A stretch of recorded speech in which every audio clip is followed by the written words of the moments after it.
Hello friend, HDM online study channel में आपका स्वागत है। तो देखिए, न्यू वैकेंसी आई हुई है आईटीआई और डिप्लोमा के लिए, ठीक है, और बीटेक भी इसमें अलाउ हैं। तो आप इस वीडियो को पूरा देखिए। अगर आप हमारे चैनल पर नए हैं तो आप लोगों से रिक्वेस्ट है कि आप हमारे चैनल को सब्सक्राइब कर लीजिएगा। जैसे भी गवर्नमेंट जॉब से रिलेटेड कोई भी इंफॉर्मेशन अपडेट होती है तो मैं उसे वीडियो के माध्यम से तुरंत अपडेट कर देता हूँ। तो देखिए, बात करते हैं national capital regional transport corporation. तो ये इसमें आपकी वैकेंसी निकली है राष्ट्रीय राजधानी क्षेत्र परिवहन निगम। तो यहाँ पर जो वैकेंसी निकली हुई है 11/9/2021 को ये अपडेट हुआ है। देखिए यहाँ पर ये 11/9/2021 को अपडेट हुआ है। वैकेंसी डिटेल आपका यहाँ दे रखा है, ठीक। नोटिफिकेशन नंबर आपका ये है, ठीक है। ये आपका एडवर्टाइजमेंट नंबर हो गया। अब आगे देखते हैं, बात करते हैं हमें date of online form registration, ठीक है। तो तब से आप फार्म में रजिस्ट्रेशन करेंगे और सबमिट भी कर सकते हैं 15/9/2021 10 बजे से, 15/9/2021 10 बजे से। और इसके बाद फिर 30/9/2021 मात्र आपको 15 दिन का समय मिलेगा, ठीक है। और इसके बाद टेंटेटिव डेट ऑफ एग्जामिनेशन आपका दे रखा है लास्ट वीक ऑफ अक्टूबर के लास्ट वीक या फर्स्ट वीक ऑफ नवंबर, मतलब जल्दी ही आपका इसका रिजल्ट आ जाएगा। एग्ज़ाम जितनी जल्दी हो जाएगा उतनी जल्दी आपका रिजल्ट आ जाएगा। तो ये काफ़ी अच्छा मौका है जल्दी नौकरी पाने के लिए। बहुत वैकेंसी भी बहुत ज़्यादा देखिए, मैं वैकेंसी डिटेल में आता हूँ अब धीरे से। तो यहाँ पर देखिए, ये आपकी रेगुलर पोस्ट है जिसमें आपका मेंटेनेंस एसोसिएटेड मैकेनिकल की जो पोस्ट है, यहाँ पर आपका 2 पोस्ट है और 28 साल मैक्सिमम एज है। इसके बाद फिर 3 year diploma in mechanical engineering, 3 year diploma लिखा हुआ है, ठीक है। तो आपका यहाँ 3 ईयर डिप्लोमा ही वैलिड हो रहा। अब देखिए 2 ईयर वाला इसमें आगे मिल जाएगा तो बता दूंगा, फिर 3 ईयर लिखा हुआ तो 3 ईयर डिप्लोमा। इसके बाद फिर देखिए मेंटेनेंस एसोसिएटेड इलेक्ट्रिकल, यहाँ पर आपकी टोटल 36 पोस्ट है। इलेक्ट्रिकल के लिए बहुत अच्छा है, 36 पोस्ट, 28 साल, 3 ईयर डिप्लोमा इलेक्ट्रिकल्स इंजीनियरिंग में। फिर नेक्स्ट देखिए मेंटेनेंस एसोसिएटेड इलेक्ट्रॉनिक्स में 22 पोस्ट है टोटल और 3 ईयर डिप्लोमा 28 साल, इसमें भी मतलब मैक्सिमम एज 28 साल। इसके बाद सिविल में देखिए, सिविल मेंटेनेंस में 2 पोस्ट हैं, जनरल में 28 एज है। इसके बाद फिर क्या है आपका 3 ईयर डिप्लोमा माना हुआ है, ठीक है। अब आगे देखते हैं। इसके बाद फिर प्रोग्रामिंग एसोसिएटेड में आपकी टोटल 4 पोस्ट है, 28 साल है मैक्सिमम एज है इसकी। और इसके बाद 3 year diploma computer science IT से, और इसके बाद बीसीए और बीएससी आईटी।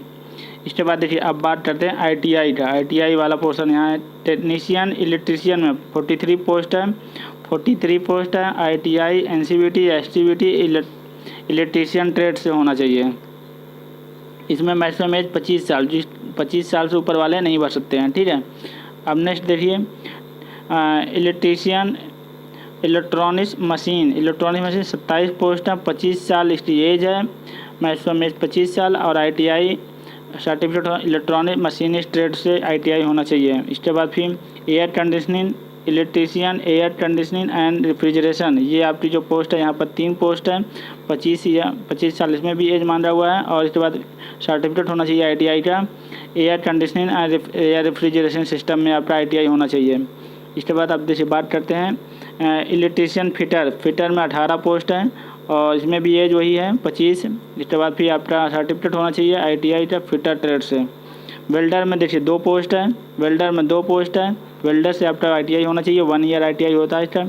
इसके बाद यहाँ पर ये मोस्ट इम्पॉर्टेंट पोस्ट है station controller and train operator traffic control, यहाँ पर आपकी 67 पोस्ट है जिसकी उम्र जो 28 साल, 3 ईयर डिप्लोमा इन इलेक्ट्रिकल्स और इलेक्ट्रॉनिक्स या इलेक्ट्रॉनिक्स और इक्विवेलेंट, ठीक है, इसके इक्विवेलेंट जो भी है, और बीएससी फिजिक्स और मैथ, ये आप एलिजिबल हैं। तो और आपके पास है तो आप इस पर एलिजिबल हैं, जिसके लिए station control and train operator के लिए।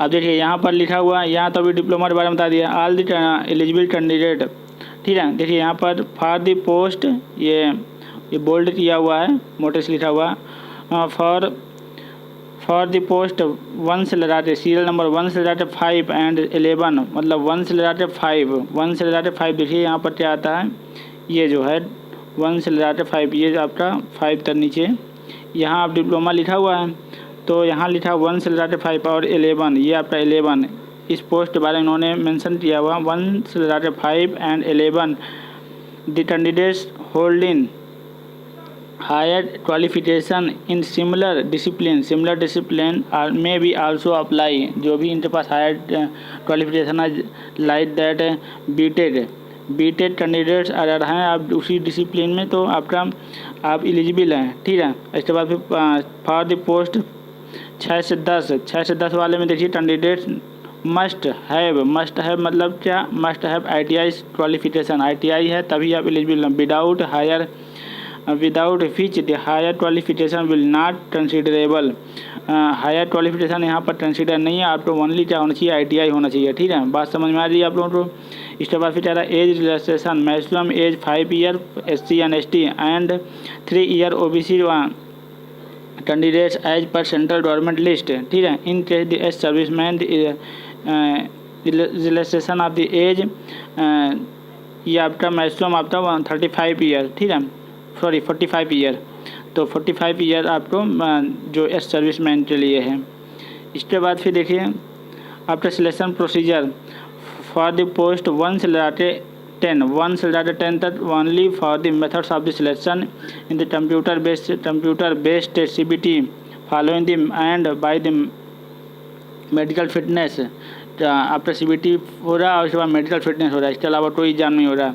और इसके बाद फिर पोस्ट नंबर 11 के लिए पोस्ट नंबर जो है सीरियल नंबर जो पोस्ट 11 में है, यहाँ पर क्या है साइको टेस्ट, आपका कंप्यूटर बेस्ड CBT के बाद आपका क्या हो रहा है, साइको टेस्ट हो रहा है, साइको टेस्ट, इसके बाद फिर मेडिकल टेस्ट है, ठीक है। साइको टेस्ट और मेडिकल टेस्ट के बाद आपका मेडिकल स्टैंडर्ड जो इंडियन रेलवे मेडिकल मैनुअल में जो भी दे रखा है, साइको टेस्ट के बाद जो होता है वही आपका हो रहा टेस्ट है।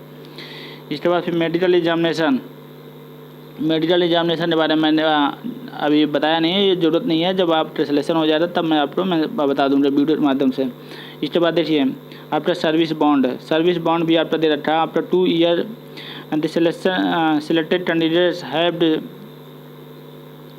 Service bond service of the corporation of minimum of the period is given, 2 साल का पीरियड है, आपका मिनिमम पीरियड इतना 2 ईयर, 2 साल से पहले आप 1 से लेकर 5 और 11 पोस्ट में अगर आप कार्यरत होते हैं और आप छोड़ देते हैं 2 साल से पहले तो आपको 1.5 लाख का बॉन्ड पे करना पड़ेगा। और इसके बाद 6 से लेकर 10 के लिए आपको 1 लाख का बॉन्ड पे करना पड़ेगा।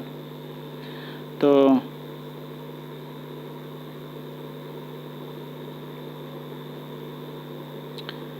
आगे देखिए,